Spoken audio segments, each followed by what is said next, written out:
na yung stamp books ni Natalia. Ito yung kinolect niyang stamps nung nag-Osaka, Kyoto, Nagoya, and Tokyo kami last winter. Since hinahanap niya yung stamp niya, ayan yung comment.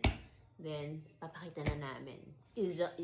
So, mga sis, this is my first stamp book all throughout Osaka, Nagoya, and Tokyo. Starts with this cover that says Japan. Then the first page is my Kansai Airport stamp. That's my first stamp.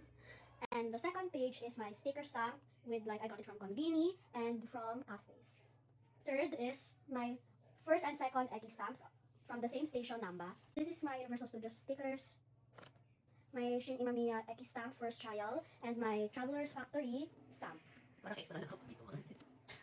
Pero siya talaga ko ulit. My Universal Studios and my Starbucks sticker, and this is my second trial of the Shin Imamiya station stamp. And then for the next page is my Harajuku station Eki stamp.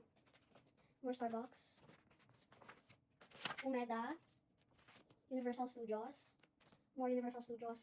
More Universal Studios. Universal City. I forgot. Kyoto. One day na kami sa Kyoto pero nakapagpa-stamp pa siya. Galing. My own stamps. Umeda stamp. Yan yung bilag namin ng mga siya sa sarili yung stamp, diba? Shirakawa Go Nagoya stamps. Legoland. Ueno. Kamakura. And Random Nagoya Station. Ueno. Disney Sea stickers and Tokyo. Disney Sea stickers and Tokyo Station. Ano pa? Mount Fuji. Shinjuku. Shinjuku. Shibuya. Yokohama.